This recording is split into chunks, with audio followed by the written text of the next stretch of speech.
Welcome to NBA Today with Malika Andrews, live from Los Angeles.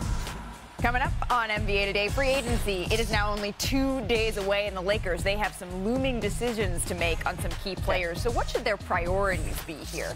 And Kyrie Irving, he's one of the biggest names in free agency. So Ramona Shelburne, she has the very latest on what Dallas could do with the former NBA champ. Plus, another highly coveted free agent joins the show, Brook Lopez. He tells us his expectations heading into the offseason. And, of course, we have to talk about Disney. All of that and so much more. NBA Today starts right now. Happy Wednesday, everybody. Welcome to NBA Today. I'm Malika Andrews. The countdown, it continues to tick. We're just over 2 days away from the beginning of free agency.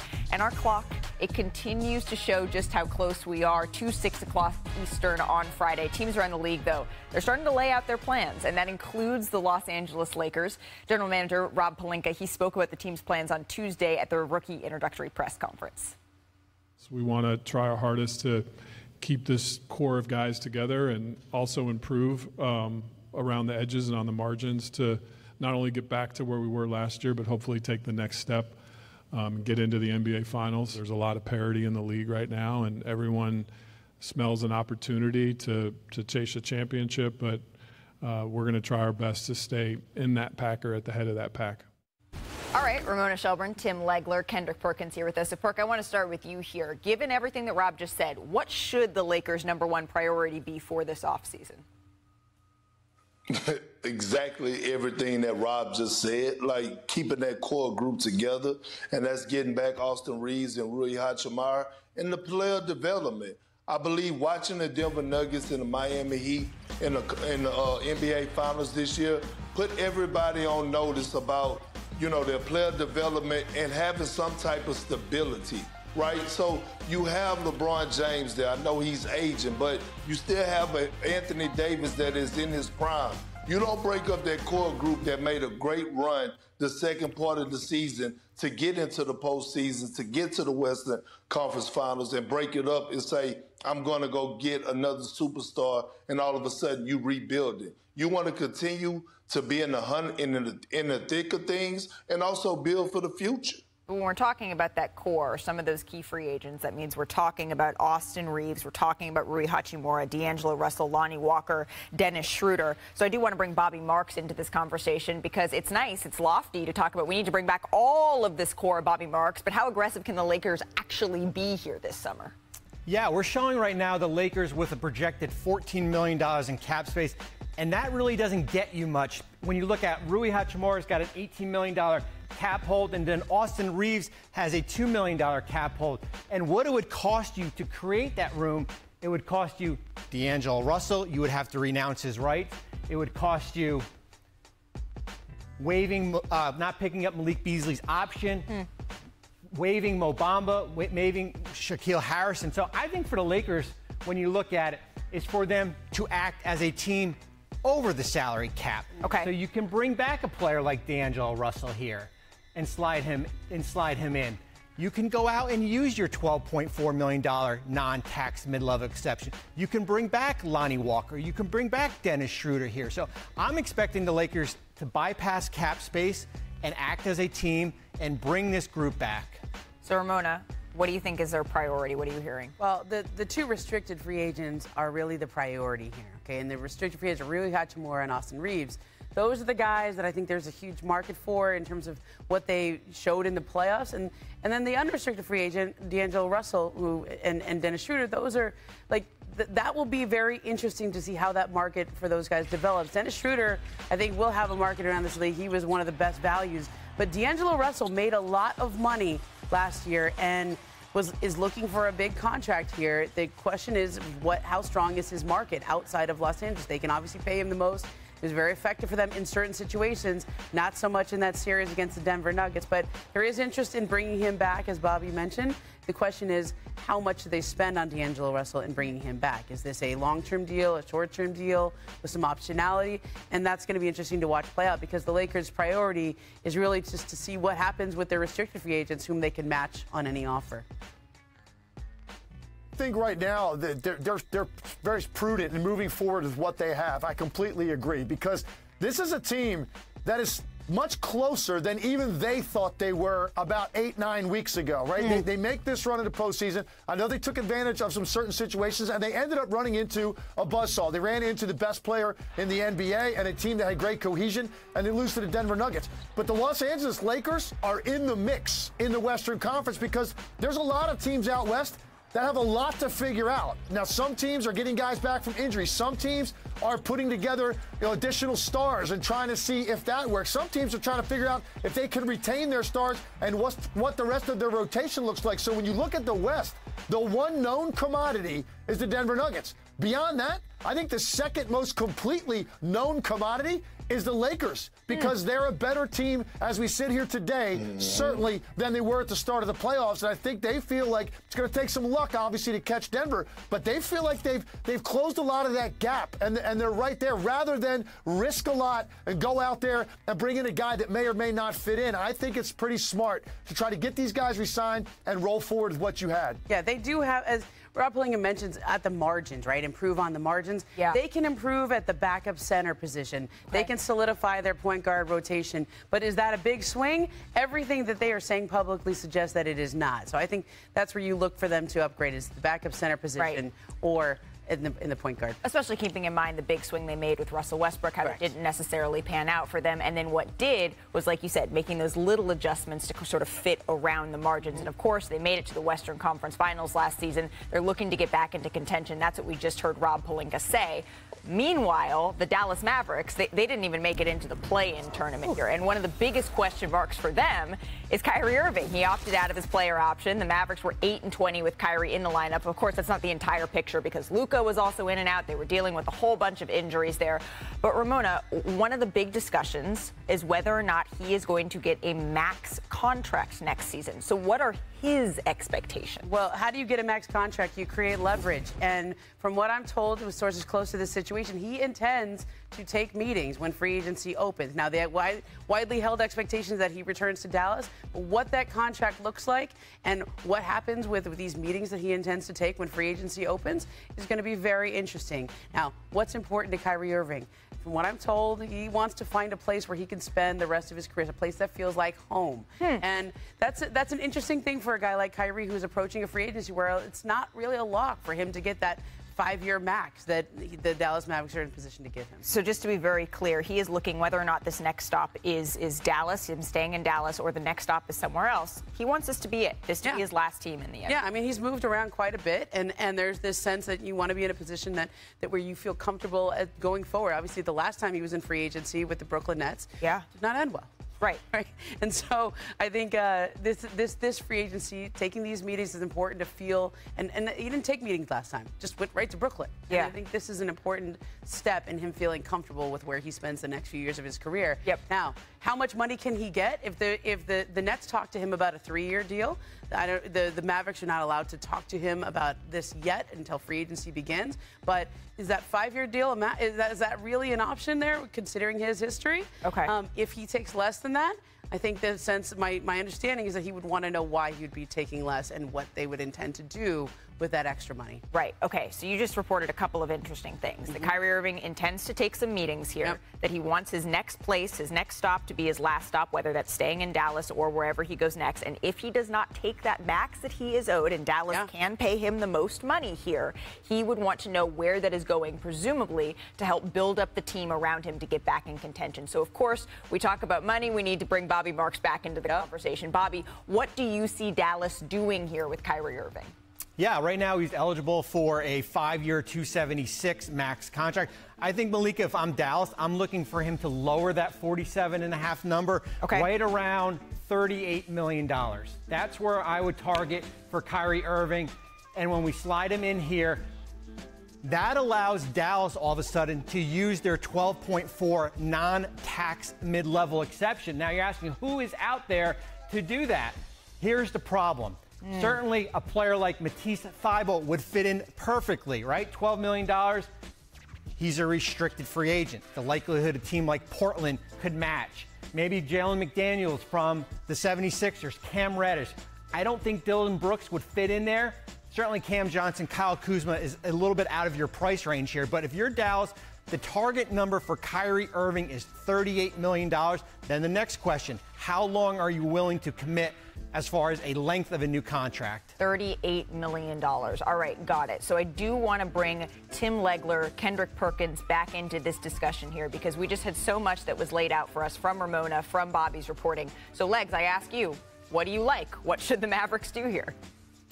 I think the Mavericks obviously are in a position they don't have a choice. You got to try to re-sign him. I love what Bobby said about getting that number a little bit lower. We'll see what Kyrie Irving thinks about that because you're 5 for 270. There's just no way that's fiscally responsible to make that kind of an offer. You've got to be able to continue to supplement the rest of your roster. And to do that, you need to get that number down a little bit. I think ultimately it would be in his best interest to stay. I know that it was somewhat of a train wreck there at the end of the year in Dallas, but they didn't really have a lot of time to play together. Right. And they are independent of each other the way they operate on the court.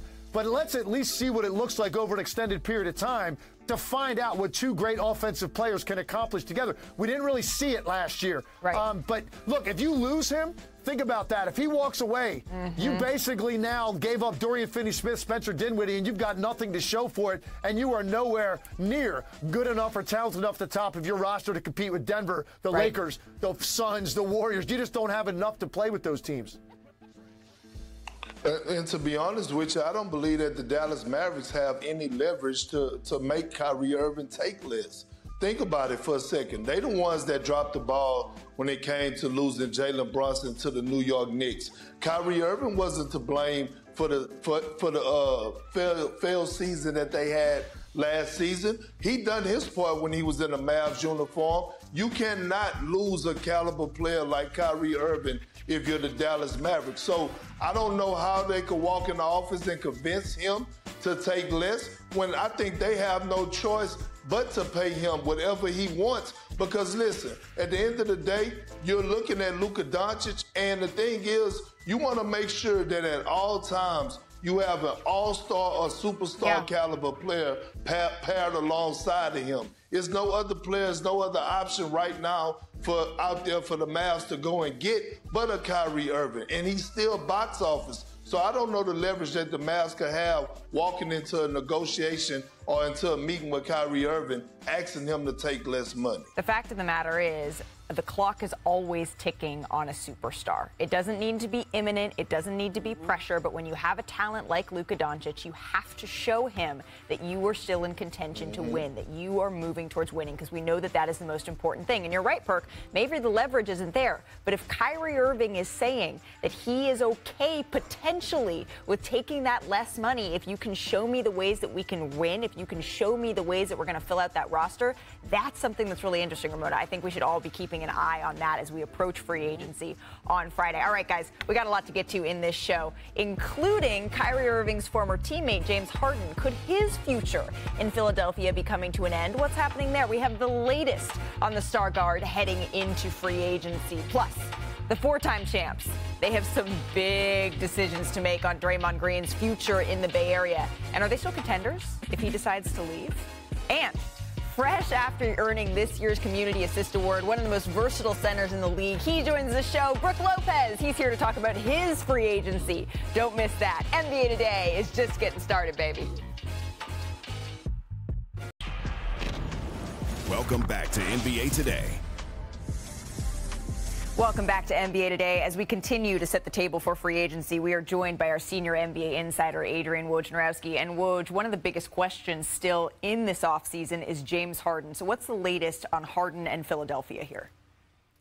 Malika, James Harden has just about 24 hours to make a decision about whether to decline his player option for next year, about $35.5 million, which would make him then an unrestricted free agent. Now, if he opted into that deal, then he could be traded immediately. Then he's in the last year of his contract. I think the expectation by James Harden and the Sixers all along, going back to him doing that deal last year, which was a 1+1, was that he would enter free agency again and signed a longer-term deal with the Sixers. I think one thing James Harden would like to avoid is, I think, a long negotiation period into July, because the longer you are in talks, the more other options start to dry up for you. And so, certainly you have to keep watching this player option deadline. And again, it is a tool for James Harden. It is an option. But I think for the Sixers, I think a lot of this negotiation with James Harden is going to be built around the length of a deal. Maybe not so much the annual number as how many years do they want to go with Harden. He's coming off certainly an outstanding year. And a negotiation last year where he took about $15 million less than the max. That allowed Philly to go out in free agency and bring in Daniel House and, of course, P.J. Tucker. Woj, thank you so very much. As you mentioned, about 24 hours to make that decision. And he talked about just how important James Harden was, an integral part of the 76ers season, becoming the only Sixer ever to lead the NBA in assists. So back here with Ramona Shelburne, who's as locked in on the 76ers as anyone around the league. Is it as simple to say, can I ask Ramona, who needs each other? Does James need the 76ers more, or do the 76ers need James Harden more? I mean, I didn't know we were getting into codependent relationships on the show today, but that's kind of what this feels like. I mean, they need each other, and in a way, the Sixers need James Harden more because if he leaves, it's much harder for them to replace him. If he were to leave, they would get nothing for him, and depending on where he would go, if he goes to Houston to a team with has cap space, they don't have to give them anything. They have enough cap space just to sign him outright, and then you've traded away Ben Simmons in that trade, but also some first-round picks. And I think it's very hard for them to replace him based on where Philly is in terms of their salary cap and in terms of other replacements. Perk was talking yesterday, Legs, about just how important this is, not just for James Harden, but looking long-term at Joel Embiid. Like we just said, superstars always on the clock. Where do you fit on all this? Yeah, look, I think this is a situation, if you're talking about who needs who more, here's why I think James Harden needs Philly more. The only other team that we're talking about James Harden ending up on is the Houston Rockets. And we know what happens if James Harden goes to the Houston Rockets. They are going to be irrelevant for the foreseeable future. So depending on the length of his contract, I mean, it might be close to a wrap on James Harden being on teams that can actually contend. This is the best spot he can be in. If he were to leave, I look at Philly. Yes, you're right, Ramona. They can't replace that talent. And clearly, he's still a great regular season player. He's a spotty playoff performer at best. But you have Tyrese Maxey sitting there. And I think what that would allow the Sixers to finally find out, what floor does that elevator go to that Tyrese Maxey's on? Because this is a guy that has shown star potential some nights, but other nights very much living in the shadows of James Harden. So you're not going to know that until it's more of Tyrese Maxey's team. Now, look, the best of both worlds is they sign Harden, and Nick Nurse finds a way to give more control of the offense to Tyrese Maxey at times. And if you can figure out how to do that and get more efficiency out of Embiid late in games by playing more in the paint to his strengths, maybe Nick Nurse is the answer to figure out a way to get these three guys to the promised land. But I think James Harden, if he wants to contend, this is the spot for him to do it because Houston will not be the answer for that. I agree. And here's the thing. Daryl Morey needs to be careful as well. I mean, he, right now, this position and his relationship with James Harden, he has to be very, very careful on how he handles this free agency and far as how he builds around Joel Embiid. Because not only could it set it back, but it could actually ruin the franchise and what they built up over the last 3 years when you talk about the league-leading scorer in Joel Embiid and the MVP, and Legs alluded to the emergence of Tyrese Maxey. Again, this is not James Harden's team. This team belongs to Joel Embiid. And if I'm the Philadelphia 76ers, I have to make sure that I'm doing everything in my power to satisfy Joel Embiid and make sure I could continue to develop the growth of Tyrese Maxey. James Harden, not only is he going to have to come back with a better mindset, but he's going to have to come back willing to take a lesser role to Tyrese Maxey because they cannot continue to stunt the growth of this young man by letting James Harden dribble the hell out of the basketball. I think it's fair. Yeah, I mean, I think it's fair to say that James Harden may be the biggest question mark that the 76ers have this offseason, but they have a whole bunch of expiring contracts that they're also going to take a look at. Tobias Harris, he weighed in. He responded to the talk of 76ers moving off from this season in an interesting way. Casual Sixers fans, they'll trade me for a crumble cookie. But at the end of the day, you know, they have to realize, like, you're not getting a 6'9" forward back who can, you know, damn near shoot 40% from three. guard other team's best player, shoot, post up, drive, play 70+ games a year. A crumble cookie. Those aren't good. You can only get 4, though. Don't sleep on a crumble cookie. You can't just get one. I want just sometimes you know when you order them, it's like, well, you can only get 4. I just want one cookie because they're like this big. I know. Giant, right. Good. I don't know. It's like a whole meal too. But you what? I would trade them in. I would trade them for a Baconator of fries and a chocolate smoothie. You know what I'm saying? A chocolate that would be smoothie. Me more so than anything. Yeah, chocolate smoothie. I'm a big fan. Baconator, some fries. Chocolate milkshakes all day long. Legs, thank you so much for spending some time with us here on NBA Today. I know you've had a long day, so we appreciate the time. We'll be seeing you as we continue to march toward free agency on all of our NBA shows. Still to come on our show today, Bobby Marks. He's back, and he's going to lay out the Warriors situation this offseason and how much re-signing Draymond Green it could affect their future plans. Hint, hint, it's a lot. And, Ramona, there's been so much chatter about Zion Williamson since the Pelican season came to an end, but what does the future hold for him in New Orleans? Our New Orleans-based reporter has those answers. And the one, the only, there's literally no one like him, even his twin brother, Brooke Lopez. He joins the show live. We talk about everything from free agency to his love of Disney. More NBA Today, back after this. I felt pretty good about my game, and I just wanted to try to come in and help our team, make winning plays, and I was able to make a few of them. James, a 3, knocks it down. The Warriors cannot stop the Lakers. Davis, beautiful move, left hand off the glass. How about that? A dominant victory here in Game 6. This is not a championship team. If we were, we'd be moving on. Our Tuesday before the game started, we will lock in on what we need to do to be at our best versus a very good, well-coached team. So I look forward to it when it gets here. So a little over a month after losing in 6 to the Lakers in the West semis, Draymond Green, he declined his $27.6 million player option. So needless to say, the Warriors, they have some pretty big decisions to make with free agency officially starting on Friday. So welcoming back the busiest man in the NBA, Bobby Marks. Bobby, can you just lay out what exactly are the options here that you see for Golden State?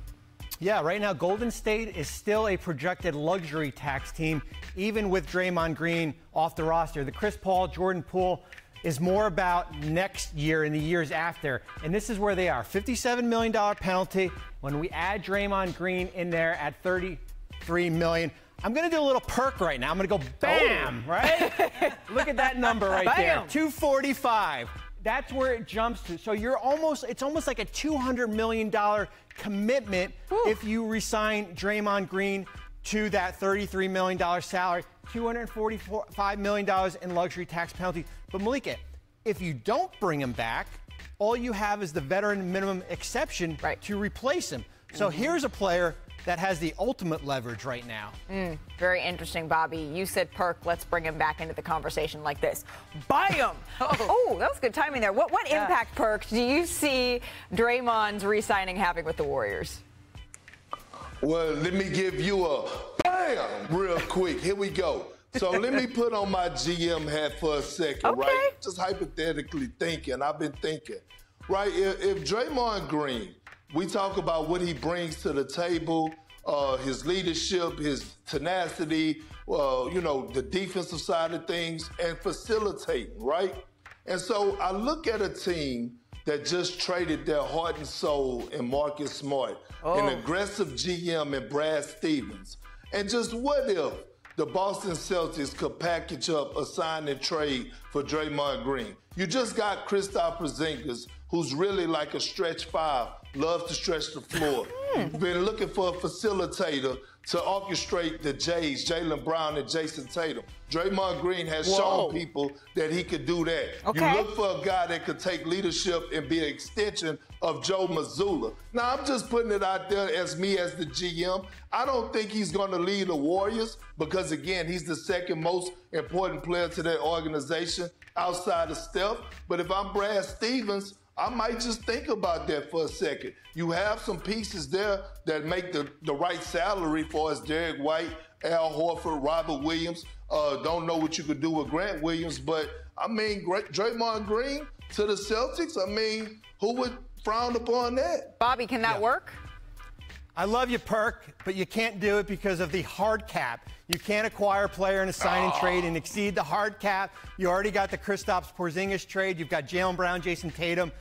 I love your idea, but we've got to put the rules of the CBA in. I think he was just looking at my green shirt and got me. That was a very interesting idea, Perk. Look, if Draymond, the interest in Draymond around the league is coming mostly from the teams that he has beat in the Western Conference, okay? So take a look at the Memphis Grizzlies. Now, that would be a harder deal for them to pull off. Or the Sacramento Kings. We saw in that first-round series how effective Draymond was as a starter, coming off the bench. He does a little bit of everything. He's exactly the kind of player that you build a defense and a culture around. They will have a little push here, but I do expect him to resign with the Golden State Warriors. The only question is, what is that number? Right. All right, let's go from Oakland to Sacktown, the Bay Area, and back down, because you mentioned Sacramento. They lit the beam a whole lot last year. Bobby Marks, what exactly can they do here? Yeah, they are the wild card team, as we've said all along in the offseason here. Certainly when they made the trade of Rashawn Holmes. Right now, they are projected at $32 million. However, that would cost them to renounce Harrison Barnes in free agency. Multiple options they can do. They can bump the Domantas Sabonis contract up to around $30 million. That would leave them right around 22. Or what happens if things do go a little bit haywire in Golden State? Certainly keep an eye on Draymond Green, but that's only if things do not work in Golden State. After that, you're looking at certainly Jeremy Grant potentially. You can also bring back Harrison Barnes, maybe an offer sheet for P.J. Washington. But Sacramento's got room. They've got flexibility of a lot of different options in free agency. Bam! Bobby Marks, thank you so very much. Coming up on NBA Today, NBA champion, free agent Brook Lopez. He joins the show. We're going to talk about his future, his love for Disney, his new Community Assist Award, and so much more. NBA Today will be back with Brook right after this. Malika Andrews, and with NBA free agency quickly approaching, we will have not one, not two, but 3 free agency specials. It's a lot to digest. Here are experts and analysts on where the league's biggest stars may be headed this summer. Everybody's in play. My dentist texted me saying, where is he going to go? I don't know if he want to go to those other destinations. Tune into NBA Today, June 30th from 3 to 6 and 7 to 9 Eastern. And then on July 1st from 2 to 4 Eastern, all 3 shows on ESPN. Welcome back to NBA Today. Zion Williamson, he entered the NBA as one of the most anticipated prospects in NBA history. And there's certainly been some moments, right, where he's shown why the Pelicans took him with the #1 pick. But his career, it's also been littered with uncertainty, and that's because of injury. Our Andrew Lopez explains the dilemma here for the Pelicans. New Orleans Pelicans select Zion Williamson. Never been a player like generational him. talent that we can't struggle to stay on the court. Questions are only getting louder. Zion Williamson's tenure in New Orleans started off with a bang. In his very first summer league game, his first time putting on a Pelicans uniform, Zion showed why the line to get in the building was wrapped around the Thomas and Mack Center in Las Vegas. Zion rips it. Puts it home. Oh, yeah, it's time to get in the gym. But the wonderful start was short-lived. Zion only played 9 minutes that night, and he missed the rest of the game and the rest of Summer League because of a bruised left knee. Looking back, it was the perfect encapsulation of Williamson's New Orleans tenure. Promise that led to disappointment because of injuries. How can you build your team with the uncertainty of when is this guy going to play? In 4 seasons with New Orleans, Williamson has played in 114 of a possible 308 regular season games. The Pelicans have played in 3 play-in tournament games and won 6-game first-round series in 2022. He has missed all of those as well. Williamson's rookie season was filled with promise, but didn't start until January 22nd, 2020 because of a meniscus injury. After a slow start, Williamson's debut blew the roof off the Smoothie King Center. Here he is again. Got it again! Welcome to the NBA! The rookie campaign lasted just 24 games, though, shortened also by the pandemic. His sophomore year was the most complete. He played 61 of a possible 72 games and made his first All-Star appearance. His year ended prematurely again, this time because of a broken finger. There was much hype headed into the 3rd year, but on media day of that season, the Pelicans dropped a bit of a bombshell. Zion is returning from a foot surgery suffered at the beginning of the summer. Initially, Zion said he expected to be back for the regular season opener. That didn't happen. It was setback after setback before the entirety of the 2021-22 season was gone without Williamson playing at all. On July 6, 2022, Williamson's 22nd birthday, he officially put pen to paper and signed a 5-year designated rookie max extension. When he returned for the 2022-23 campaign, Williamson started out strong. 360! Left hand punch! In December, he was hitting his stride and helping New Orleans fight to the top of the Western Conference standings. On January 2nd, injuries reared their ugly head once again.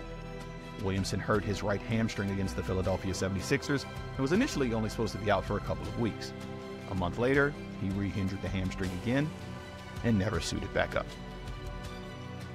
When Williamson plays, he plays like a generational talent. The problem for New Orleans is that he doesn't play enough. And as the two forge ahead, the biggest question left is, can he stay healthy enough to contribute? Man, I mean, just watching that video, Zion is so much fun. This is what leaves Pelican fans with hope, right, about the future, is when they see him on the court, he's incredible. And take a look at this video. It was posted yesterday. It's Zion Williamson. He's visiting an elementary school. He's throwing down a 360 dunk. It's similar to the one we saw earlier this season against the Suns. What are your thoughts here, Perk? I don't care. I'm happy for the kids, but I don't give a damn about what Zion do in the offseason for showing off his dunks or showing off his dunks in the warm-ups in a pregame or whatever the case may be. I want to see Zion on the floor when it matters the most. And that's in the regular season and the postseason for an extended period of time. What he doing other than that, I love the charity work. That's great. I would never downplay or talk down on that type of thing, but I'm not impressed by that. I want to see Zion on the floor. I think we all know how good Zion Williamson is, but he's so good. To be out on the court, he needs to get himself in the type of shape and in the type of condition so he can stay on the court and not continue to suffer these injuries. And, you know, to me, it's just that is an evolution that a lot of players have had to make, especially at that young age. Right. You look at someone like Joel Embiid, really couldn't stay on the court for the first couple of years, and now he's an MVP. And I just hope that's the case for Zion Williamson, because watching Andrew Lopez's essay, oh, man, it's like, get this guy back.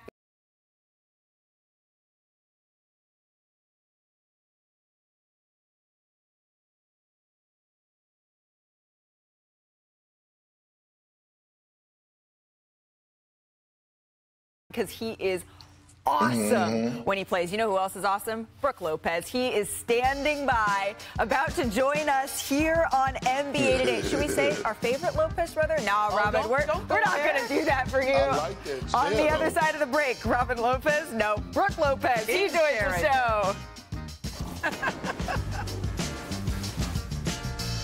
Jumper high, arcing shot. He hits it.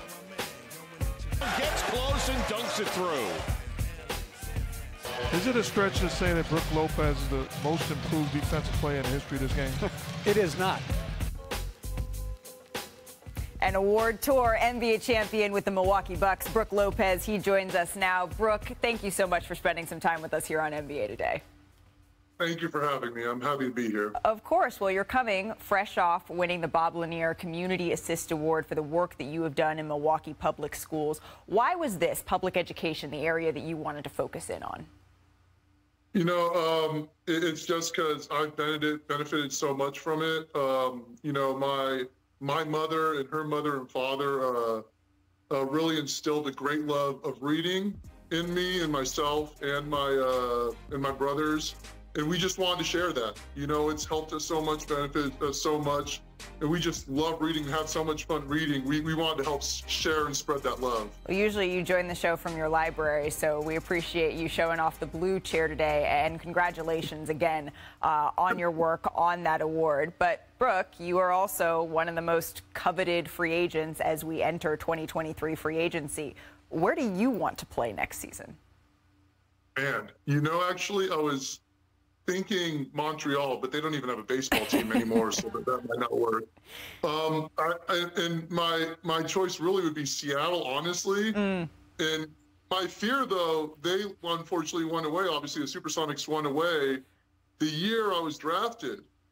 And so I feel like I might not get that chance because when I'm done, I feel like that year they'll come back. Oh. And then that'll be the Lopez era of the NBA, which was terrible because the Sonics never existed, and I'll miss out on. Well, maybe your brother will stay just for one extra year to make sure that he gets to live out your dream there. But Brooke, in all seriousness, what are you weighing as you enter this free agency?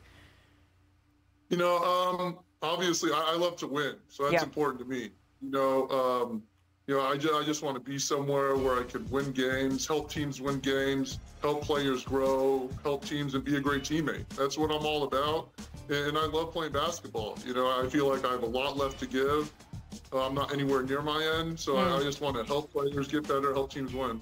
Chris Middleton, also a free agent here for the Milwaukee Bucks. Can you just describe the importance of him to this group, to this team? Man, I don't think there's a way to really say how much he means to the team. I mean, he just brings so much every time he steps on the floor. He's such a high character guy, great teammate, and that's what's special about the Bucks teams I've been on. All those guys are just the best players, in the world, and the best people as well. And so it's just the perfect fit, and Chris perfectly exemplifies that and typifies that. And he's just the ultimate teammate, player, competitor, and winner. If I remember correctly, Brooke, when Giannis was approaching his contract decision in 2020, the team, I think it was spearheaded by Pat Connaughton, they gave him a little gift. They gave him a pen, just like a little nudge, just pushing him towards, if you might need this to sign any important paperwork coming up. Have you gotten your gift yet? Has the teammates come up with anything? No, I haven't gotten any gifts yet. And actually, I don't really have any pens or anything like that. So that would be really nice. Oh. But maybe, I don't know, maybe I wouldn't request anything like a pen or anything like that, but a nice, VIP tour guide day at the parks or something like that. I'm sure they could put a little fun together for that and figure it out. Okay, Milwaukee, listen up. Brooke is laying it all out for you right here on NBA Today. You brought up Disney. You brought up the theme parks. It's well documented. I actually read that one time you rode Splash Mountain 18 times straight. Is that right? So if you were to compare your career, you said it's nowhere near done, to any ride at Disney, which one would it be? Oh, man. Splash Mountain is a good choice, obviously. Unfortunately, it's closed now. It's down. I'm still going. I'm here to help carry on its name and its legacy. But that does. Splash Mountain had a lot of great thrills. Some up and downs. The downs were great though. They weren't necessarily negative. So I'm going to stick with Splash Mountain. I think that fits perfectly on court. I love it. All right, let's have some fun here. I'm going to give you an NBA player, and you please tell me who the Disney character that closest resembles them and their personality is. Are you ready? Yes, I am. We're starting with Giannis Antetokounmpo. Oh, Giannis, man. There's a lot of good options there. I'd probably go with Baloo, honestly. Okay, because? Baloo, he's got your back all the time. He's out there for his boys. You see in that final fight when he's out there with Shere Khan, it's him and Mowgli, he's going toe-to-toe with the guy. He's a tough guy, but he's really fun at parties, and he says that. He's really fun, too. And totally can see Yaz as Baloo. Well, how about this? Bobby Portis. Bobby Portis. You know what? When we actually talked about this in the season, I was trying to name all the different teammates, and I was thinking about Bobby, and Bobby and I came up with it together. He's Frozone. Oh, I love it. Straight from him. Yes. A little bit of swagger, cool, comes whenever you need it, he is there. What about your twin brother, Robin? Ooh, that's easy. Scar. Evil brother. Scar. He's absolutely pushing you off of cliffs? It hasn't happened yet, but I don't have any children yet. So, there's got to be someone who eventually avenges that. So it hasn't happened yet. I think I do need a a son first, and then I wouldn't be surprised if that happened. If he just tries to take over the Lopez empire. Well, be prepared, and we'll see how that goes. Brooke Lopez, thank you so much for spending some time with us here on NBA Today, and congratulations once again on the Community Assist Award. Thank you so much. Thanks for having me. We'll be seeing you soon. NBA Today will be back in just 60 seconds.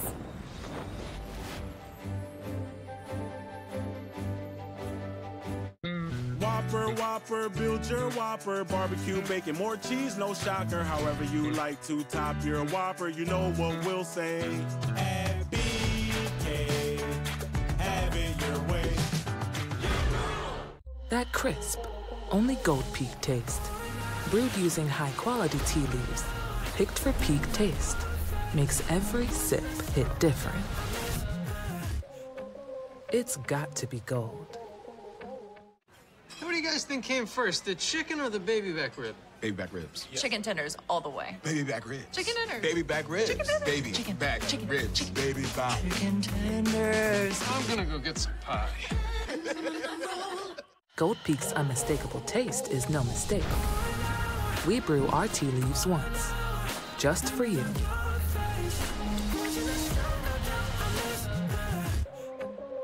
It's got to be gold. NBA Today is brought to you by Freeform's hit show Grownish. Watch the new and final season tonight at 10/9 Central. Next day on Hulu.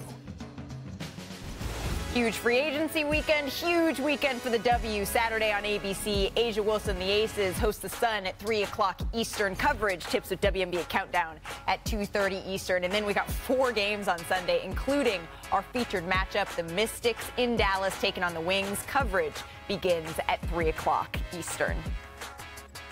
So 8 NBA drafts have taken place on this date in NBA history, produced a number of exciting players, the best of which we have deemed in a new top of the top. So let's take a look. Who was drafted on this date?